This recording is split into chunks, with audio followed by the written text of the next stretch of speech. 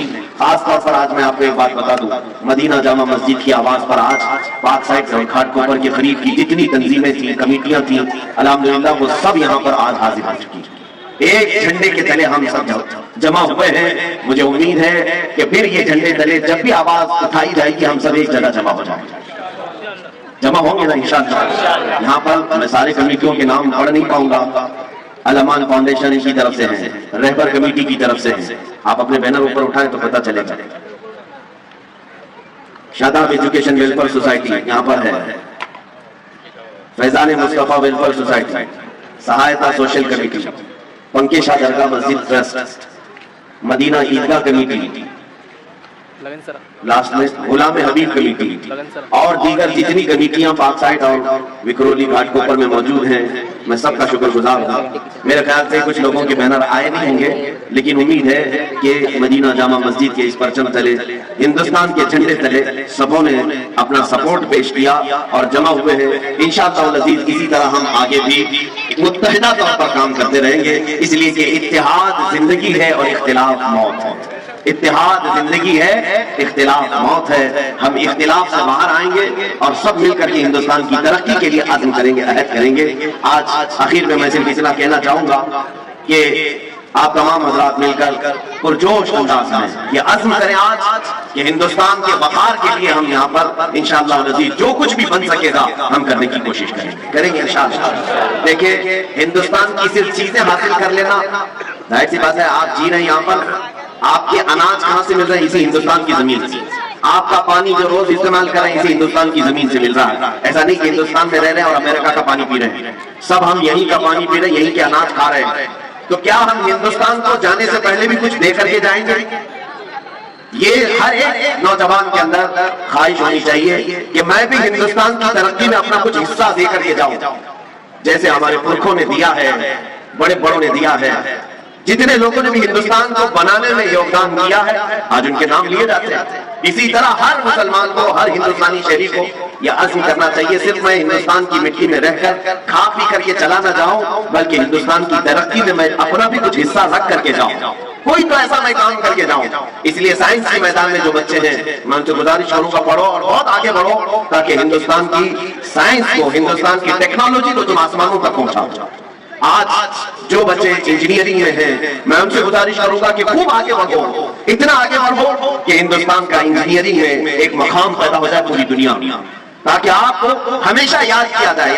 ایک بات یاد رکھنا, آپ کون سے گھر میں رہ رہے تھے, کیا پہنتے تھے, کیا کھاتے تھے, آپ کے مرنے کے بعد کچھ بھی نہیں یاد کیا جائے گا. آج سے تقریباً 100 سال کے بعد آج ہم کھڑے ہیں 2020 میں.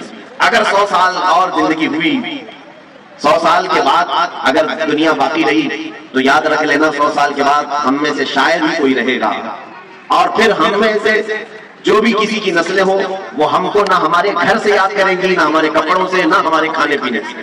یاد اگر کیے جائیں گے تو تمہاری ترقیوں کو یاد کیا جائے گا. تم نے اگر کچھ کیا ہے, آج تاج محل کو یاد کیا جاتا ہے اس لیے کہ تاج محل ایک عجوبہ ہندوستان کی ترقی کے اور ہندوستان کا سر اونچا کرنے کے لیے ایک بادشاہ نے دیا. لال قلعہ دیا ہے, قطب مینار دیا ہے, اور بھی بہت ساری ایسی چیزیں ہیں ہندوستان میں جو ہندوستان میں رہنے والوں نے اس کی ترقی کے لیے دیا ہے. اسی طرح سے میں گزارش کروں گا ہر فیلڈ میں جو بھی ہے وہ ہندوستان کی ترقی کے لیے اپنا کچھ حصہ ضرور دے کر کے جائے. ظاہر سی بات ہے آج یہ بات یاد کی جائے گی. اگر آپ نے انجینئرنگ میں جیسے پلین بنانے والا کون تھا, سب سے پہلے ایروپلین کس نے اڑایا, وہ ہمیشہ یاد کیا جائے گا. کمپیوٹر کس نے بنایا, یہ ہمیشہ یاد کیا جائے گا. ٹیلی فون کس نے بنایا, یہ ہمیشہ یاد کیا جائے گا. ایسی کچھ ایجادات کرنے والے ہمارے پاس اسٹوڈنٹس ہونا چاہیے. میں ان کی حوصلہ افزائی کرتا ہوں. اگر کسی کے دماغ میں ایسی چیزیں ہوں تو سارے لوگ مل کر کے اس کی ہم مدد کریں گے, تاکہ ہندوستان میں جو بھی پروڈکٹ ہوگا, مینوفیکچرنگ ہوگی, پوری دنیا پر ہم اس کو ایسا پیش کریں گے کہ انشاءاللہ العزیز دنیا ہمیشہ یاد رکھے گی کہ اگر یہ چیز کسی نے بنایا تھا تو ایک ہندوستانی مسلمان نے بنایا تھا. انشاءاللہ العزیز آج ہم یہاں عہد کر کے جاتے ہیں. اخیر میں صرف اتنا ہندوستان کے لیے دعا کروں گا، اللہ رب العزت کی بارگاہ میں مولا کریم ہم سب کو اتحاد و اتفاق کی زندگی عطا فرمائے. مولا رب العزت ہم سب کو نظر بد سے محفوظ فرمائے. خاص طور پر پاک سائٹ پٹرولی گھاٹ کوپر کے جتنے لوگ یہاں پر حاضر ہیں، آج یوم جمہوریہ کے موقع پر اے رب العالمین تیرے دربار میں ہم التجا کرتے ہیں، جس طرح آج ہم آزاد ہیں ہمیں موت تک تو آزاد ہی زندگی عطا فرما. مولا دوسروں کی غلامی سے ہم سب کی حفاظت فرما. پورے ہندوستان کے وقار اور عزت کو مولا تو دوبارہ فرما دے. جنہوں نے آج جس طرح سے بھی محنتیں کی ہیں سب کو اس کی اپنی شان کے مطابق اجر عطا فرما. اے کریم خدا ان نونہال بچوں کے مستقبل کو روشن و تابناک بنا دے. ہماری ماؤں اور بہنوں کی عزت و وقار کو بلند فرما دے. ان کی کوکھ سے نیک و صالح اولاد نصیب فرما. خصوصاً مولا ہمارے مذہبی شعار کی تو حفاظت فرما. جو بھی ہمارے دین و ایمان اور ہندوستان کے امن و چین و سکون کو غارت کرنے کی کوشش کرے اے مولا تو اس کے لیے کافی ہوتا. حسبنا اللہ ونعم الوکیل، نعم المولا ونعم النصیر. وآخر دعوانا الحمد للہ رب العالمین. السلام علیکم. نعرہ تکبیر، نعرہ رسالت، ہندوستان ہندوستان ہندوستان، انقلاب انقلاب، بھارت کا سنویدھان. السلام علیکم.